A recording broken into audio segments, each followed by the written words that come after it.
Let's talk about your credit score. You know, that three-digit number that kind of follows you around? It's a huge key to your financial life. But what if some of your everyday habits, things you don't even think twice about, are actually chipping away at it?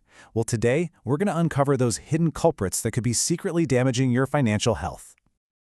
Okay, so let's put on our detective hats. We're going to do a little financial forensics here. Think of your credit score as the victim. And the suspects? Well, they're hiding in plain sight in your wallet and in your daily habits. It's our job to unmask them one by one. But before we start the investigation, we need to know what we're looking at. This right here? This is basically the DNA of your credit score. And I want you to look really closely at those two huge pieces of the pie. You got payment history at 35% and amounts owed at 30%. Together, that is a whopping 65% of your entire score. Remember that because our first few killers, they live right here. So, here's our game plan for today. We'll hunt down 4 of the most common silent killers, and then we're going to expose the final ultimate culprit that actually lets all the others get away with it. Let's jump in. First up is the most wanted fugitive in the entire credit world. Seriously, this is the single biggest thing that can wreck your score, and it can do it fast. I'm talking about late payments. And this number, 35%, takes us right back to that chart. Think about it. Over a third of your whole score comes down to one really simple question. Do you pay your bills on time? Every single month. This isn't just some small detail. It's the absolute foundation of everything. And if you mess this up, the penalty is rough. Just one single payment that's 30 days late can drop your score by as much as 100 points. 100! And that black mark, it doesn't just go away. It sticks to your credit report like glue for 7 long years. A mistake you make today could literally still be affecting you almost a decade from now. So how do you fight back? Okay, number 1, the ultimate weapon, auto pay. Set it up for everything. Make it impossible to forget. Number 2, if you do slip up, hey, it happens, pay it the second you remember. The longer it's late, the worse it gets.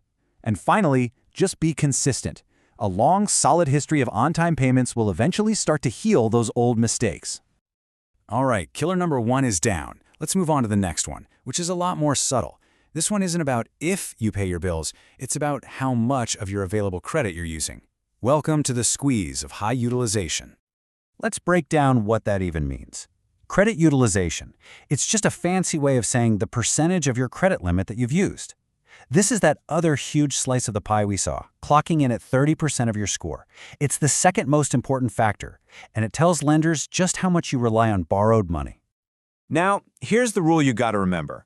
The 30% rule. Lenders see high utilization, maxing out your cards, as a huge red flag. It makes it look like you might be in financial trouble. But keeping your balances below 30% of your limit, or even better, around 10%, sends a totally different signal. It says, I'm in control, I don't need all this credit. And here's how you can play this game to your advantage. A little pro tip, your balance gets reported to the credit bureaus on your statement closing date, not your due date. So if you make a payment before that statement closes, you can lower the balance that gets reported. You can also spread your spending across a couple of cards. And hey, asking for a credit limit increase can instantly drop your utilization percentage. Just don't use it as an excuse to go on a shopping spree.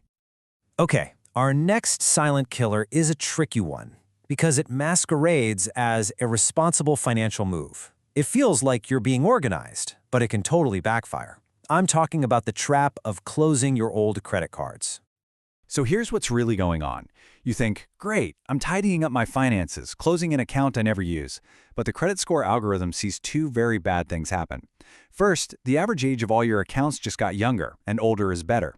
And second, your total available credit just shrank, which means your utilization ratio on your other cards just shot up. Remember that pie chart? Well, 15% of your score is based on the length of your credit history. The longer, the better. When you close your oldest account, it's like ripping the first chapter out of your financial story. It makes you look less experienced and less stable to lenders. So what's the fix? It's actually super simple. If that old card has no annual fee, just keep it open. Seriously, put one small recurring bill on it, like Netflix or Spotify, and then set up auto pay to pay it off every month. That way the account stays active, its long history keeps helping you, and you never even have to think about it. Our fourth silent killer is all about perception. Applying for a bunch of new credit cards or loans in a short period of time can make you look, well, a little desperate to lenders, even if you're not. This is the damage from having too many inquiries. Now, to be clear, we're talking about hard inquiries. That's when you actually apply for new credit and a lender pulls your report. It's not the same as a soft inquiry like when you check your own score, which does nothing. 1 or 2 hard inquiries a year is totally normal, but a whole bunch of them in a few months, that's a red flag. You can see how this can stack up, right? Applying for a different store card every time you go to the mall looks risky. But the system is smart when it comes to big life purchases. If you're shopping for a mortgage or a car loan, it knows you're just comparing rates. So, as long as you get all those applications done in a short window, like 2 weeks, it'll treat them all as just one single inquiry.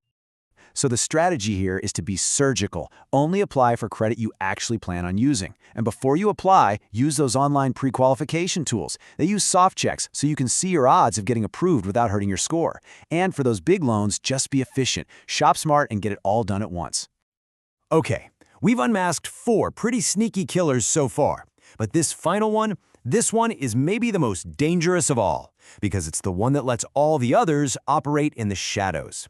The ultimate killer of your credit score is plain old neglect.